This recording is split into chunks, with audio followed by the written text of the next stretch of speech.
Assalamualaikum warahmatullahi wabarakatuh. Tuan Guru yang saya muliakan, Tiang mau bertanya. Sebelumnya banyak di antara teman-teman kami itu mengajak untuk masuk thariqah, Tuan Guru. Nah, pertanyaan saya, apakah kita sebagai pemuda atau pelajar itu boleh masuk ke dalam thariqah atau mengikuti thariqah, atau kita masuk thariqah setelah tamat kuliah atau tamat belajar, Tuan Guru? Sekian dari saya. Assalamualaikum warahmatullahi wabarakatuh. Waalaikumsalam warahmatullahi wabarakatuh. Baik, itu pertanyaan yang saya senang dengan pertanyaan. Kenapa saya senang? Karena ini yang di tangan saya saat ini adalah tesis saya waktu S2. Karya ilmiah saya, tesis saya waktu S2 di American Open University di Kairo. Yang waktu itu jurusan saya adalah akidah filsafat dan mengangkat tentang tema-tema seputar tasawuf dan tarekat. Jadi tesis saya memang tentang apa yang ditanyakan oleh penanya itu. Nah, pertanyaannya tadi bagaimana dengan apabila seorang pemuda yang masih berusia remaja barangkali itu bertarekat, katanya tadi kan gitu ya, atau ikut sebuah tariqah, diajak oleh temannya, ayo kita ikut tariqah yuk, kita ikut tarekat yuk. Sementara dia masih muda, masih belajar barangkali masih. Itu bagaimana hukumnya? Ada kaidah mengatakan al-hukmu 'ala syai'i far'un 'an tasawwurihi. Menghukumi sesuatu itu harus setelah jelas kita menggambarkan sesuatu itu dengan tepat. Pahami dulu sesuatu itu apa sih maksud, apa sih sesuatu itu, baru kita hukumi itu baik atau buruk, atau boleh atau tidak boleh. Kita pahami dulu sesuatu itu yang dihukumi sebelum dihukumi. Nah, maka sebelum kita hukumi apakah pemuda itu mengikuti tariqah atau tidak, kita pahami dulu tariqah itu apa sih sebenarnya. Nah, makanya di sini saya jelaskan panjang lebar, ya. Tapi karena keterbatasan waktu, ternyata para ulama, terutama ulama yang memang spesialis di bidang tariqah itu sendiri, menjelaskan bahwa tariqah itu adalah sesuatu yang intinya adalah disiplin ilmu atau perguruan yang sebut saja perguruan spiritual tapi yang islami, yang fokusnya pada pembersihan hati, penyucian jiwa, pendekatan diri kepada Sang Khaliq, pendekatan diri kepada baginda Rasulullah SAW, mencintai para nabi, para wali, orang-orang saleh, dan memperbanyak zikir dan selawat. Ternyata itu tariqah itu. Lah, kalau seperti itu tariqah, pertanyaannya, apakah semua itu tadi tidak boleh atau tidak saatnya pemuda melakukannya? Apakah semua yang kita sebutkan tadi, yang dijelaskan oleh para ulama ketika mendefinisikan tariqah, itu hanya boleh dilakukan oleh orang-orang tua saja? Kan ternyata tidak. Semua yang tadi, pembersihan hati, penyucian jiwa, mendekatkan diri kepada Allah, berakhlakul karimah, semua itu kan anak-anak remaja pun malah malah sangat penting melakukan semua itu, namun ya tentu dengan porsi yang sesuai, ya, artinya gitulah ya. Maka kalau pertanyaannya bolehkah anak muda bertariqah, sangat boleh, malah sangat diperlukan, terutama anak muda ini untuk menjaga mereka dari akhlak yang tercela, dari kejauhan dari Allah. Bayangkan anak muda jadi rajin berzikir, kan bagus, rajin berselawat, kemudian dekat dengan orang-orang saleh, banyak berzikir, kemudian dekat dengan orang-orang yang mulia.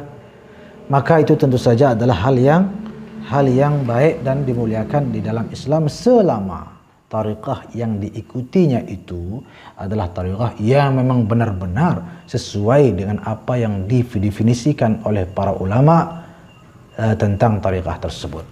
Tapi kalau misalnya dibilang tariqah tapi isinya tidak sholat, isinya aneh-aneh lah, ajaran-ajaran yang tidak baik, yaitu berarti bukan tariqah yang sesungguhnya, itu adalah tariqah yang palsu, yang dipalsukan atau yang direkayasa. Mudah-mudahan Allah melindungi kita semua. Amin ya rabbal alamin. Bismillahirrahmanirrahim. Bismillahirrahmanirrahim. Assalamualaikum warahmatullahi wabarakatuh.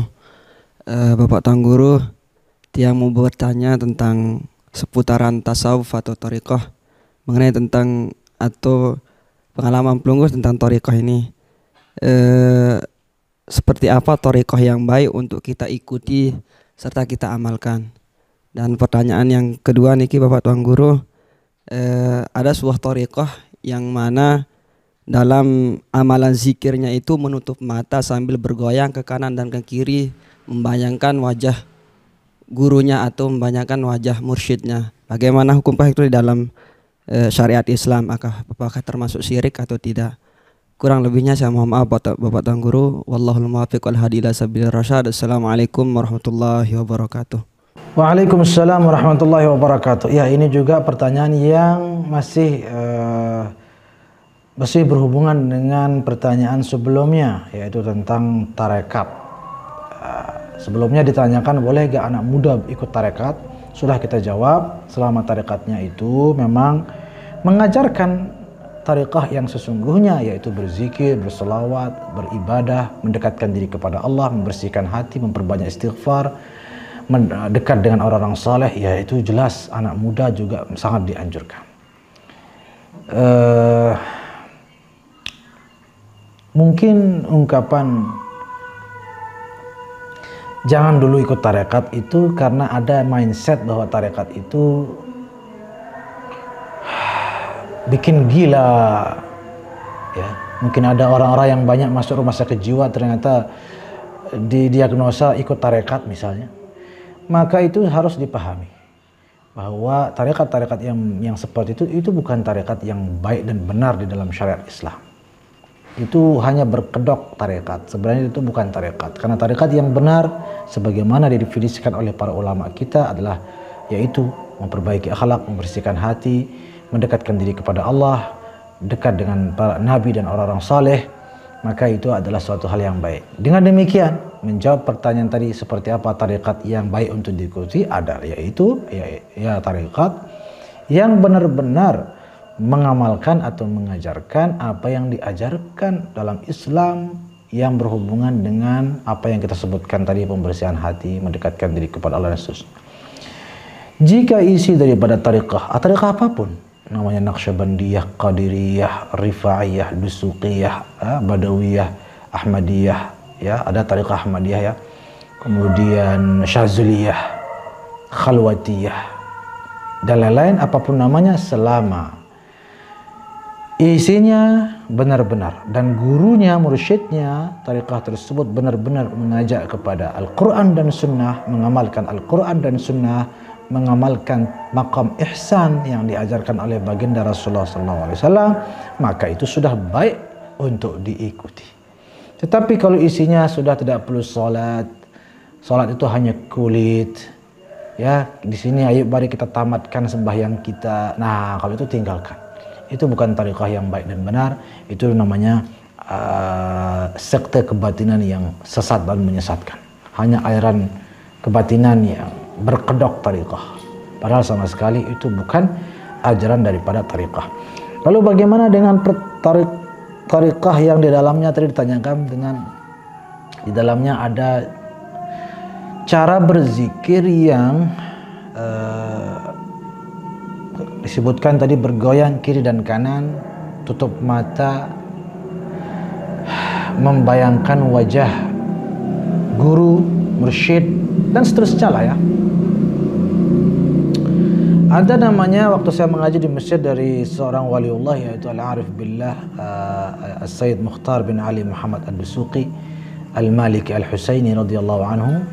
Beliau mengajarkan ada namanya Ma'mal At-Tahlil Asy-Syar'i.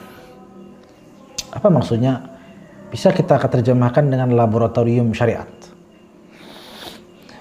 Apa maksudnya laboratorium syariat? Contoh, ada sesuatu yang halal dicampur dengan yang halal, lalu dicampur lagi dengan yang halal, dan seterusnya, halal semua. Apa hukumnya campuran semua itu?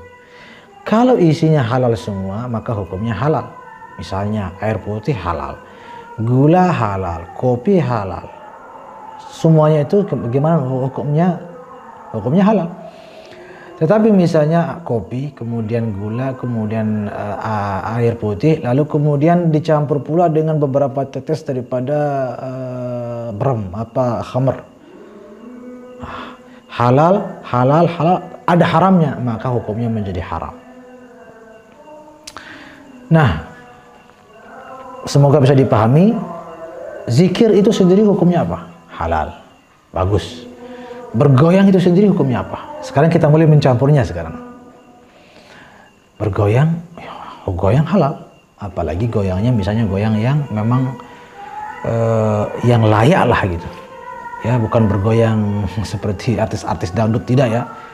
Yang penting goyangannya itu adalah goyang yang masih dikategorikan pantas untuk dilakukan ketika berzikir. Lagi pula begini, di sini ada beberapa riwayat di mana Imam Ali, Sayyidina Ali radhiyallahu anhu wa karrama wajhahu pernah mengatakan bahwa para sahabat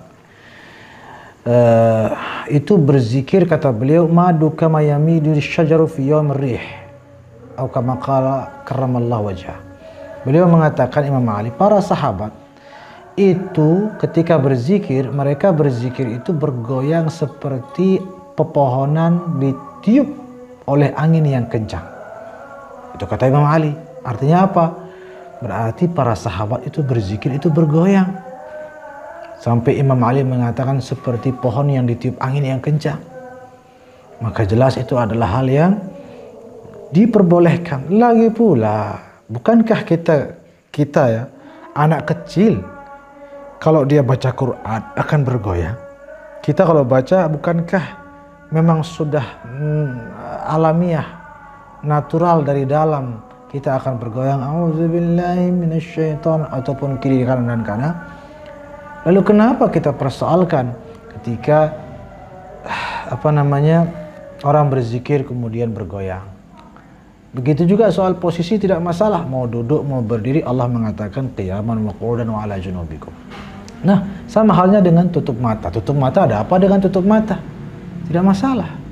Nah, mungkin yang dipersoalkan adalah membayangkan wajah guru. Membayangkan wajah guru, pertama-tama, ini karena waktu terbatas, semoga bisa saya kejar. Kita itu tidak mungkin tidak terbayang apapun. Ketika kita sholat, kadang-kadang sendal jepit terbayang, atau mobil terbayang, atau mohon maaf yang hal-hal yang terlarang pun kadang terbayang. Bagaimana hukum sholat kita? Batal? Tidak. Cuma ya kualitasnya tidak baik. Nah, sekarang ketika berzikir, seseorang itu diajarkan oleh para mursyid daripada bayangkan yang tidak-tidak, sehingga mengurangi kualitas ibadah dan kekhusyuan zikirnya, maka lebih baik fokuskan pada sesuatu yang mulia. Ka'bah misalnya, lafaz jalalah Allah misalnya, ataupun makam Masjid Nabawi misalnya, ataupun juga wajah orang soleh. Kan itu termasuk makhluk sama seperti yang lain-lain. Maka juga sama sekali tidak masalah, bahkan sangat baik untuk membantu kekhusyuan. Ala kulli hal, semua itu insyaallah tidak ada masalah, dan insyaallah penjelasan lebih detailnya di kesempatan yang lain karena keterbatasan waktu.